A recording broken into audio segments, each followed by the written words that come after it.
aku mau lihat pertunjukan burung nih. Tolong dibantu ya arati pengunjungnya untuk Let's go. Sama-sama di Bogor. Di sini kami ucapkan selamat siang semuanya. Banyak juga suaranya kurang kompak. Sekali lagi selamat siang semuanya. Iya. Apa kabar semuanya hari ini? Baik. Baik, yang luar biasa itu yang selalu kami harapkan. Dan selamat datang di presentasi edukasi penerbangan burung masa. Dan pada kesempatan siang hari ini kami akan memperlihatkan kepada Anda bagaimana sisi kebiasaan dari burung masa. Ada burung elang, burung hantu dan juga burung-burung mobil yang nantinya akan kami mix tempat di hadapan Anda. Bagaimana suatu ketika mereka sedang mengintai, meluncur, menangkap bahkan sampai menikmati hasil dari perburuannya. Dan di sini bersama saya Rabel ditemani dengan kedua rekan saya. Ada Mas Acil Slayer dan juga ada Mas Michael Tambora. Boleh dong kasih semangat tepuk tangannya dulu. Dan bisa dilihat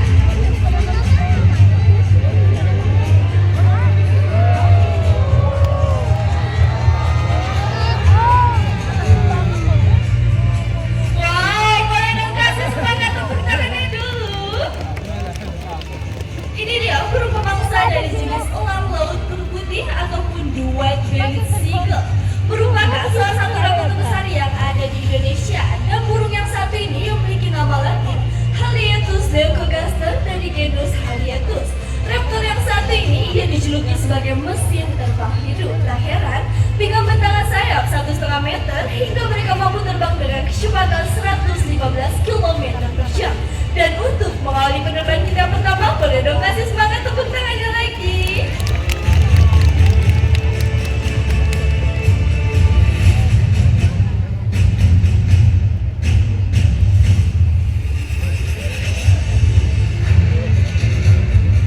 Dan para pengunjung, apabila musim berkembang biak telah tiba, mereka akan membuat sarang di atas pepohonan yang cukup tinggi yang tidak jauh dari perairan dengan menggunakan setumpukan ranting-ranting pohon dan daun sebagai bahan sarangnya. Dan tentunya ia sangat memprotek sarangnya dari berbagai macam gangguan. Anda lihat, Mas Alusius akan mengganggu sarang dari burung mangsa. Kita akan lihat bagaimana respons sang pemilik sarang. Apakah ia akan tinggal dan begitu saja ataukah sebaliknya. Dan bisa Anda lihat,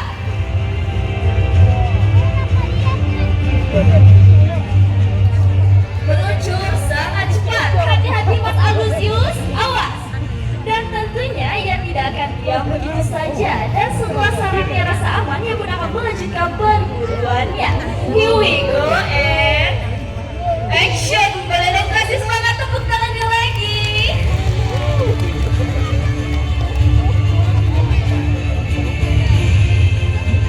Para pengunjung, bisa Anda lihat bagaimana kepiawaian raptor yang satu ini dalam berburu ikan yang ada di atas permukaan air.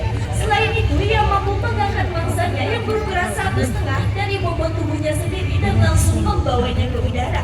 Masih dari jenis yang sama, burung pemangsa dari jenis elang laut berputih ataupun white-bellied seagull merupakan salah satu raptor terbesar yang ada di Indonesia yang sering kita jumpai di daerah Sunda besar seperti Kalimantan dan juga Sumatera.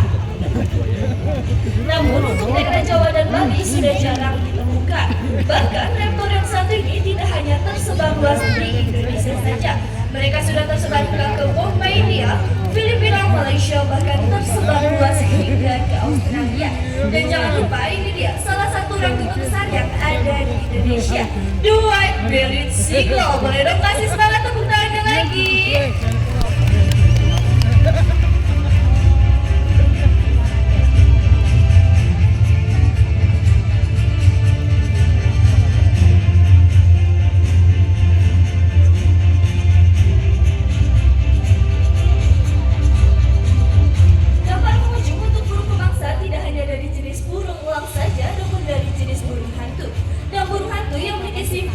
Oportunis yaitu mengambil peluang atau kesempatan pada sarang yang sudah ada yang akan mereka tempati seperti halnya di lubung padi bahkan di lubang-lubang pohon. Anda lihat.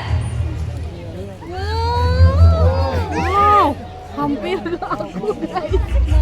Hampir ke aku guys. Ini dia burung hantu dari jenis barred owl, serak Jawa. Tito Alba dalam bahasa Latinnya dan para pengunjung bisa Anda perhatikan burung yang satu ini yang memiliki keunikan pada bagian dis ataupun face-nya yang berbentuk seperti hati yang berfungsi untuk mengumpulkan gelombang suara yang ada di sekitarnya sehingga ia mampu mengetahui mangsanya bahkan dalam keadaan gelap sekalipun. Dan untuk burung hantu tidak hanya dari jenis barn owl saja. Anda lihat di sebelah pojok kanan Anda itu merupakan sarang dari burung hantu.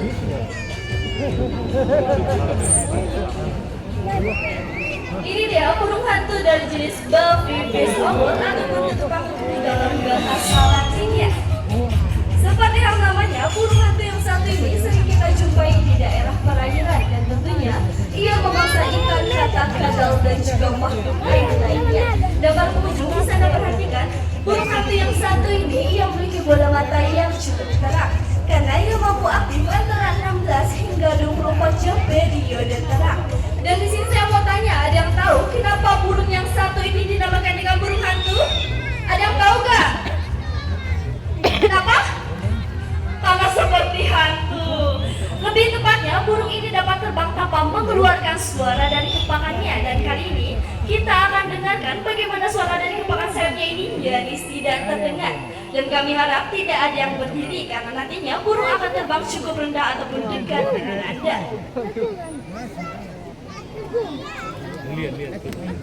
Dan di sana ada Mas Alusius yang akan memperlihatkan kepada Anda bagaimana suara dari kepakan sayapnya ini nyaris tidak terdengar.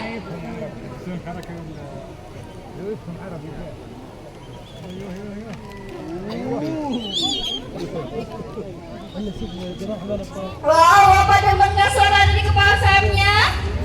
Ada yang nggak dengar nggak? Enggak ya, karena burung hantu ini dilengkapi dengan apa, Mas Popopan?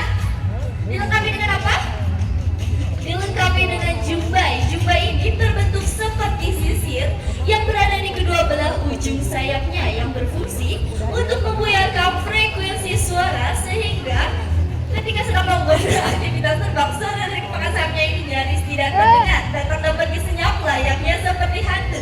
Dan untuk kedua burung hantu taman sampah di Indonesia dan Mas Popopan, boleh dong kasih semangat tepuk tangannya dulu.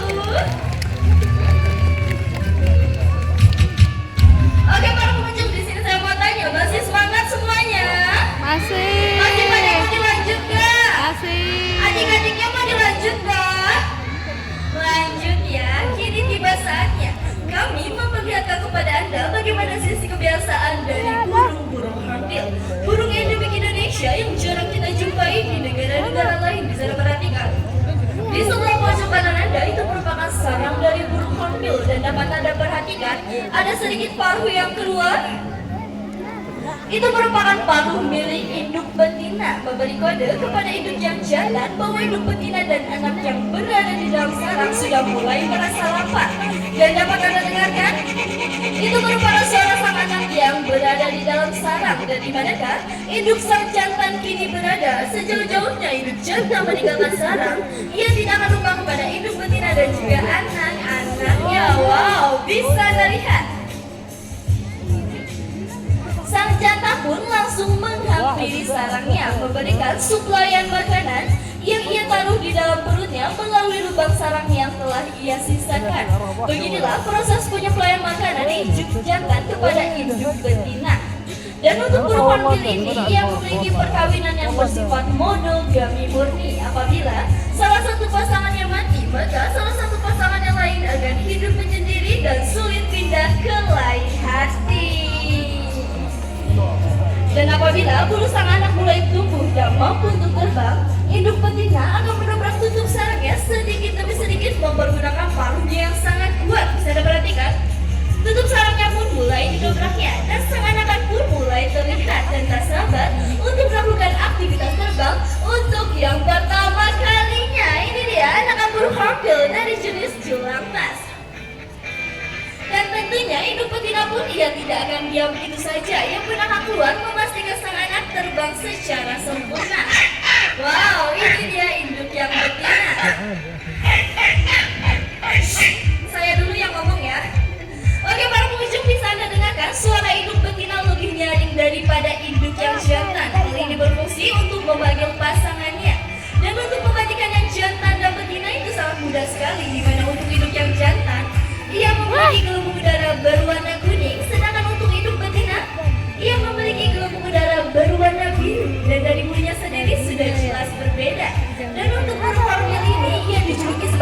mensyukuri atau menyemai bibit tanaman apabila buah yang ia makan seperti ini.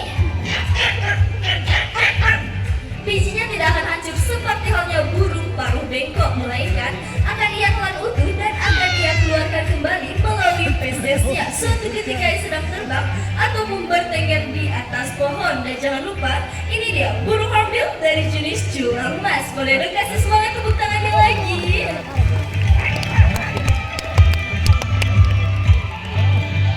Oke para pengunjung, untuk burung hornbill tidak hanya yang berukuran sedang saja, kami pun akan memperlihatkan kepada Anda anak burung hornbill terbesar yang ada di Indonesia.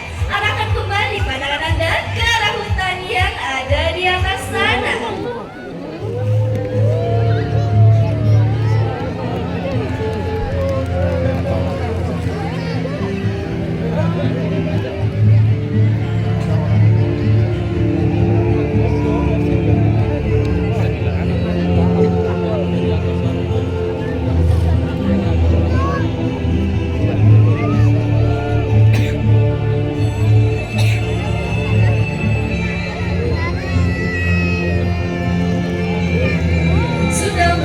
Aktivitas terbang 3 ekor sekaligus, the rhinoceros hornbill ataupun burung rangkong badak.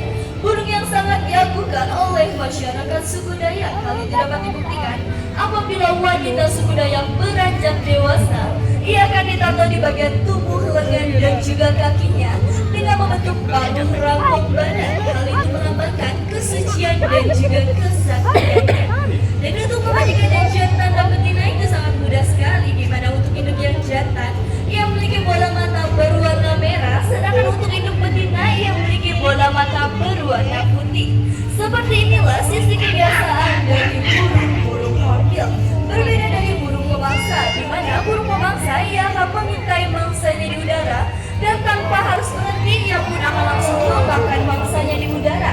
Dan kali ini kita akan lihat bagaimana pergerakan burung pemangsa dari jenis elang bondol. Dan bisa Anda lihat,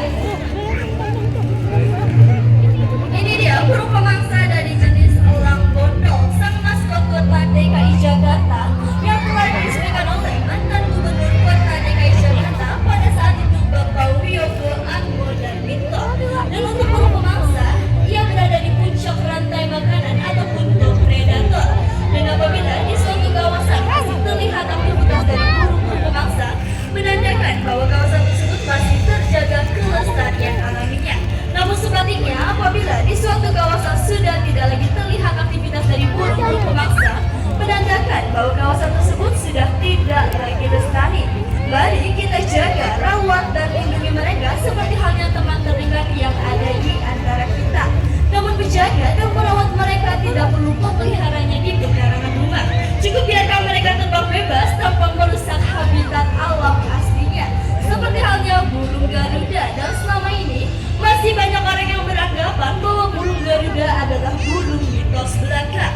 Namun burung Garuda itu ada, burung yang nyata, namanya itu burung elang Jawa ataupun Javan Hawk Eagle yang memiliki nama latin Nisaetus bartelsi. Dan setelah 30 tahun kami menunggu, akhirnya telah berhasil menetas 8 ekor burung Garuda di Taman Safari Indonesia.